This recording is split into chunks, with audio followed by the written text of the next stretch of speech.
అండి. నమస్తే అందరికీ. నేను మీ ప్రవళిక పొడి. వెల్కమ్ టు ప్రవళిక పొడి అఫీషియల్. ఈరోజు మన తెలుగు వంటకాల్లో ప్రత్యేక స్థానం సంపాదించుకున్న గుత్తి వంకాయ కూర. ప్రతి వంటింటి గుండె చప్పుడు చిన్న వంకాయలలో నింపిన మసాలా. నెమ్మదిగా వేసిన వంకాయలు, మసాలా సుగంధం కలిసిన ఈ వంటకం. దీన్ని అన్నం, చపాతీ, బిర్యానీతో సమ్మేళనం చేస్తే మర్చిపోలేని రుచి. ఈ వీడియోలో సాంప్రదాయ ఆంధ్ర శైలిలో గుత్తి వంకాయ కూరను ఎలా చేసుకోవాలన్నది చాలా ఈజీ ప్రాసెస్ లో చూపించబోతున్నాను. సో ఇంకా లేట్ చేయకుండా ప్రాసెస్ లోకి వెళ్ళిపోదాం. ముందుగా చిన్న సైజులో ఉన్న నల్లని వంకాయలు 10 నుంచి 15 వరకు కడిగి తీసుకోవాలి. ఇప్పుడు ఈ వంకాయని మధ్యలో సమానంగా ఇలా కట్ చేసుకోవాలి. ఇక్కడ నేను చూపిస్తున్నా కదా, ఇలా ఒక్కొక్కటిగా మధ్యలోకి సమానంగా కట్ చేసుకొని ఉప్పు నీటిలో వేసుకోవాలి. ఉప్పు నీటిలో వేయటం వలన వంకాయ రంగు మారకుండా తేమగా ఉండేందుకు మనకి యూస్ అవుతుంది. ఇలా ఈ వంకాయలన్నీ ఉప్పు నీటిలో వేసి ఒక 5 నిమిషాల వరకు నానబెట్టుకుని ఇప్పుడు వీటిని ఒక బౌల్లో వేసి పక్కన పెట్టుకోవాలి. అలాగే ఈ గుత్తి వంకాయకి మసాలా ఎలా చేసుకోవాలనేది చూసేద్దాం.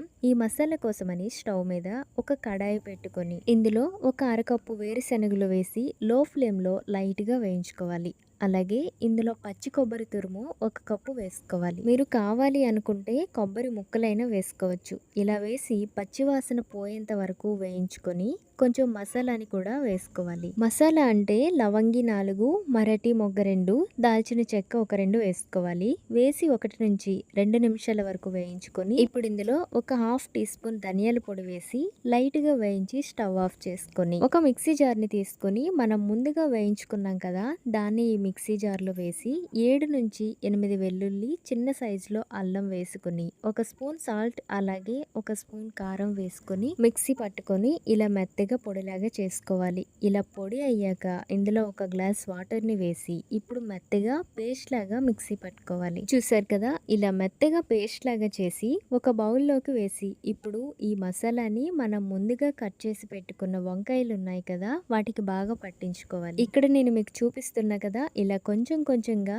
ఈ మసాలాని లోపల పెట్టి వంకాయలను ఇలా గట్టిగా నొక్కి ఒక ప్లేట్లో పెట్టుకోవాలి. ఇలా ఒక్కొక్కటిగా మసాలా పట్టించి వీటిని ఒక 10 నిమిషాల వరకు పక్కన పెట్టుకుంటే మసాలా అన్నది వంకాయలకి బాగా పడుతుంది. ఇలా వంకాయలకి మసాలా పట్టించగా మనకి మిగిలిన మసాలా ఇది. దీన్నైతే మనం ఇక్కడ గ్రేవీ కోసమని యూస్ చేసుకోవాలి. మీరు మసాలా చేసినప్పుడు కొంచెం ఎక్కువగా తీసుకుంటే వంకాయలకి అలాగే గ్రేవీకి కూడా సరిపోతుంది. ఇప్పుడు స్టవ్ మీద స్టీల్ కడాయి అయినా మట్టి కడాయి అయినా పెట్టుకొని ఒక 4 స్పూన్ల ఆయిల్ ని వేసి హీట్ అయ్యాక మనం ముందుగా మసాలా పట్టించిన వంకాయల్ని ఒక్కొక్కటిగా వేసుకోవాలి. చాలా మంది డైరెక్ట్ గా మసాలా పేస్ట్ ను వేసి వేయించి ఈ వంకాయలు వేసి ఫ్రై చేస్తారు. అలా చేయటం వలన వంకాయలు అన్నవి సరిగ్గా ఉడకవు. అలా వేయటం వలన వంకాయ అన్నది పచ్చివాసన కూడా వస్తుంది. కాబట్టి ఇలా ముందుగా ఆయిల్లో వేసి లో ఫ్లేమ్ లో ఒక్కొక్కటిగా కదుపుతూ కలర్ చేంజ్ అయ్యేంత వరకు ఫ్రై చేసుకుని వీటిని ఒక ప్లేట్ లోకి తీసుకొని పక్కన పెట్టుకోవాలి. ఇప్పుడు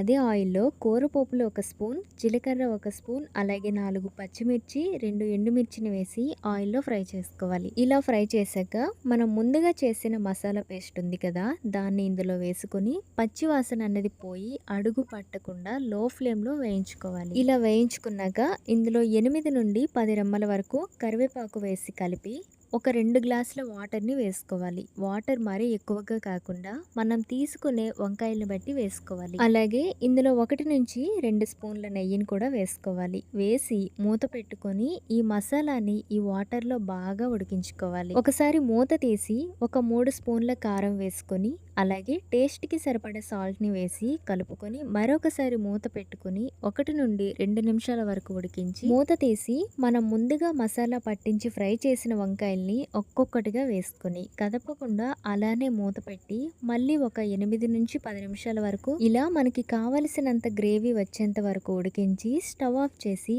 1 స్పూన్ గరం మసాలా అలాగే గుండెగా తరిగిన కొత్తిమీర వేసి గార్నిష్ చేసుకొని ఇలా ఒక 10 నిమిషాల వరకు పక్కన పెట్టుకొని తర్వాత వేడి అన్నంలోకి అయినా చపాతీలోకి అయినా వేసుకుని తింటే ప్లేట్ మొత్తం ఖాళీ చేస్తారు. అంత బాగుంటుంది అన్నమాట ఈ గుత్తి వంకాయ కూర అన్నది. సో వీడియో చూసారు కదా, వీడియో నచ్చినట్టయితే లైక్, షేర్ అండ్ ఇలాంటి మరిన్ని ఇంట్రెస్టింగ్ రెసిపీస్ కోసం ఛానల్ని సబ్స్క్రైబ్ చేసుకోవటం మర్చిపోకండి. Thank you for watching. Bye.